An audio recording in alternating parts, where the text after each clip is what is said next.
पहले 2 सेन बने हुए थे, अब 11 सेन बन चुके हैं, 12वां सेन बन रहा है। और 1,05,000 खादम और खुदामा रजिस्टर हो चुके हैं इमाम रज़ा अलैहिस्सलाम के हरम बैन में जो ड्यूटी दिए होते हैं। दुनियावी लिहाज से doctor, professor, engineer, colonel, general, brigadier और आर्मी चीफ, उसके अलावा वज़ीर, मुख्तलिफ शोबों से तल्लुक़ रखने वाले, जहाँ पे जूतियाँ रखी जाती हैं ना, ज़ाहिर की पकड़ के रखते हैं, वहाँ पर वज़ीर की, कर्नल की, डॉक्टर की स्पेशल ड्यूटी होती है और वो बड़े नाज और बड़े फ़ख्र के साथ वहाँ पर ड्यूटी दे रहा होता है। मैंने अक्सर से सवाल किया है कि आपको मैं टीवी में देखता हूँ, आप कुर्सी में बैठते हो, फलां वज़ारत आपके पास, अब आप यहाँ पे खड़े हो और दायर की ड्यूटी उठा के रख रहे हो, कह रहे वहाँ कुर्सी पे बैठते हम ऐसे जैसे पुल सरात में है, यही कुर्सी हमें जन्नत में है और यही हमें जहन्नम में फेंक देगी। लेकिन जब आप यहाँ आ रहे हैं, मुतमिन हो जाते हैं, इतना सुकून हो रहा है यहाँ बैठने पे, वहाँ पे हो सकता है रात को नींद ना है, लेकिन यहाँ 8 घंटे की ड्यूटी के में आते हैं तो सलसल सुकून होता है। और बात रहे कि जिनकी ड्यूटी उठा के हमारी क्या औकात, हमारी क्या वैल्यू, हम समझ रहे हैं कुर्सी पर बैठने वाला कमाल, हम जिनकी जूती उठा रहे हैं इनके पाँव के नीचे तो फरिश्ते पर बिछा के नाज और फख्र करते हैं, हम क्या, हमारी वैल्यू क्या। ये इनका अकीदा, ये इनका नज़रिया होता है। और वैसे भी आपने नाम सुना होगा शहीद कासिम सुलेमानी का, वो बहुत बड़े कर्नल, जनरल थे, ब्रिगेडियर थे और हम पहले जानते ही नहीं थे। कई मरतबा मैंने खुद देखा उन्हें रवायत के हज़रत इमाम खुमैनी में ज़ाहिर की जूती उठा के रखते थे।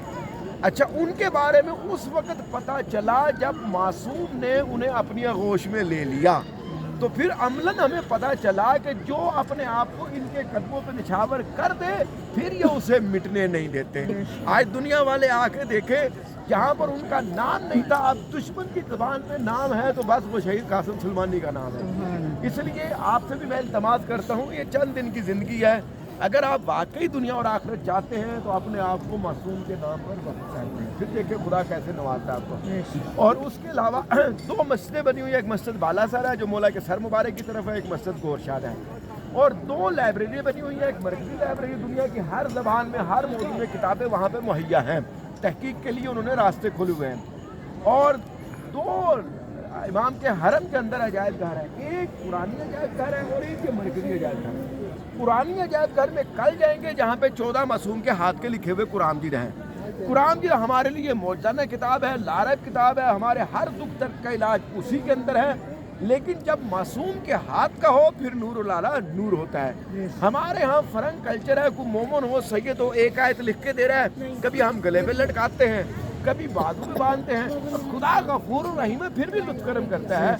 लेकिन यहाँ पर तो नात के कुरान के हाथ का लिखा हुआ सामते कुरान, मासूम के हाथ की तहरीर, और जिनको मैंने बताया उन्होंने अमल किया, उनको रिजल्ट मिला है। वो क्या है, आप अपने मोबाइल से हर मासूम के हाथ के लिखे हुए कुरान जी की तस्वीर लें, फोटो कापी करवाएं, तवीज़ की शक्ल में उसे अपने पास रख के इंशाल्लाह खुदा का लुत्फ़ आपके शामिल हाल होगा। बस। और आखिरी बात मेरी, रसूल पाक का फरमान है, मुल्क से मोहब्बत निस्फ़े ईमान। आप सबसे मैं इल्तमास करता हूँ, इल्तिजा करता हूँ, 18 साल हो गए मुझे यहाँ पर, जो चीज़ मैंने देखी है, जो चीज़ मैंने यहाँ पे सीखी है वो ये है, ये अपनी ज़मीन के साथ मुखलस वफादार हैं, मोहब्बत करते हैं, प्यार करते हैं, इतनी मोहब्बत करते हैं, यकीन करें केला खा रहा है ना, छिलका ज़मीन पे नहीं फेंकेंगे, बच्चा टाफ़ी खा रहा है ना, पन्ना उसका ज़मीन पे नहीं फेंकेंगे, अगर कहीं पड़ा हुआ उठा के, वो बाल्टियाँ रखी हुई हैं कूड़े की, वो जबाला जो रखा उसके अंदर उठा के फेंक देते हैं, ज़मीन पे नहीं गिर। ज़मीन का एहतराम किया, इक़्तिसादी पाबंदियाँ होने के बावजूद, हत्ता कि अगर एक मुल्क के ऊपर इक़्तिसादी पाबंदियाँ लागू 1 साल के अंदर अंदर वो ख़त्म फना हो जाता है। कितने साल, 40 साल से ज़्यादा अरसा हो गया इक़्तिसादी पाबंदियाँ, बड़े से बड़ी ताकत इसका दुश्मन है। आप पहले आ चुके हैं, आप भी पहले आ चुके हैं, दिन ब दिन इससे तरक्की मिल रही है, दिन ब दिन बहुत ज़्यादा वसी हो रहा है। क्यों कि ये अपनी ज़मीन से मोहब्बत करते हैं। हल जज़ाउल एहसान इल्लल एहसान के तहत खुदा तआला ने इन्हें नवाजा है। अब आपसे मैं इल्तमास करता हूँ, रसूल पाक का फरमान सिर्फ इन्हीं के लिए नहीं है, आपके लिए भी है, मुल्क से मोहब्बत निस्फ़े ईमान। आप जहाँ से आए हैं खुदा के लिए पाकीज़ा धरती से आए, पाकीज़ा मुल्क से, आप अपने मुल्क से मोहब्बत करें, अपने मुल्क से प्यार करें। इल्तमास आपसे मेरी ये है कि आप जब यहाँ अपने मुल्क से बाहर निकलता है कोई भी इंसान, वो अपने मुल्क का सफ़ीर बन के चल रहे हैं, चाहे मदीना मनव्वरा जाए, नजफ अशरफ जाए, करबला मोहल्ला जाए, सबकी नज़रें आपके ऊपर होती हैं। हाथ जोड़ के मेरी आपसे इल्तमास ये है کہ جہاں آپ اپنی ذات کے لیے اتنا خرچ کر رہے ہیں، ایک 5,000 روپے اپنے ملک کے وقار کے لیے اپنے لباس پہ خرچ کر لیا۔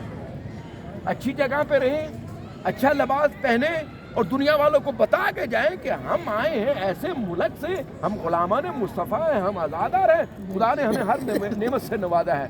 پھٹے ہوئے کپڑے پہن کے ننگے پاؤں ہم یہاں آ کے دنیا والوں کو کیا تماشا کیا دکھا کے جا رہے ہیں کہ ہم ایک غریب فقیر ملک سے ہیں، خدا تعالیٰ نے ہمیں لباس تک کی نعمت نہیں دی۔ ویسے بھی آپ مجھے انصاف سے بتائیں، ایک ملک کا کنٹرول سنبھالنے والا جسے آپ وزیر اعظم کہتے ہیں، اگر آپ کو وہ وزیر اعظم ہاؤس میں بلائے یا آرمی چیف جیٹ کے ہیڈ کوارٹر میں بلائے تو آپ اس کے پاس جو رات کو ہم ٹروزر پہنتے ہیں، پھٹے ہوئے کپڑے پہن کے اس کے پاس چلے جائیں گے؟ چلے جائیں گے؟ نہیں جائیں گے نا، اس کے معیار کے مطابق ہی جائیں گے۔ تو پھر ہم کیوں بھول جاتے ہیں وہ ایک ملک کا نظام سنبھالنے والا ہے، یہ پوری کائنات کا نظام سنبھالنے والا ہے، ان کے معیار کے مطابق، ان کے وقار کے مطابق۔ اس لیے تو کہا گیا بہترین لباس پہنے، خوشبو لگائیں، کپڑے اچھا پہنے جائیں، اور اس میں آپ کے ملک کا وقار ہوگا، آپ کے ملک کی عزت ہوگی، آپ کے ملک کا شان۔ میری بات اگر بری لگی ہو تو خدا کے لیے مجھے معاف کیجیے، مجھے اپنے ملک سے پیار ہے، اور جہاں کہیں بھی جائیں اپنے ملک کے وقار کے لیے بہتر لباس پہنے، بہتر جگہ میں رہیں۔ اگر آپ رات کو بھوکے بھی رہ رہے ہیں نا، لیکن اپنے ملک کے وقار کے لیے بہتر پہن کے باہر نکلیں۔ اور یہی ہم دیکھ رہے ہیں، آپ انگلی اٹھا کے کسی کو نہیں کہہ سکتے یہ غریب آ رہا ہے یا امیر آ رہا ہے۔ ہو سکتا ہے ان میں سے کئی ایسے ہیں جو رات کو بھوکے سو رہے ہیں، لیکن جب باہر نکل رہے ہیں شکرانے نعمت کرتے ہیں۔ خدا تعالیٰ نے ہمیں ہر نعمت سے نوازا ہے۔ یہ ہم پھٹے ہوئے کپڑے پہن کے کفران نعمت ہوتا ہے کہ خدا نے مجھے لباس تک نہیں دیا۔ اس لیے میری بات بری لگی ہو تو معاف کیجیے گا۔ سلوات پڑھیں محمد علیہ اللہ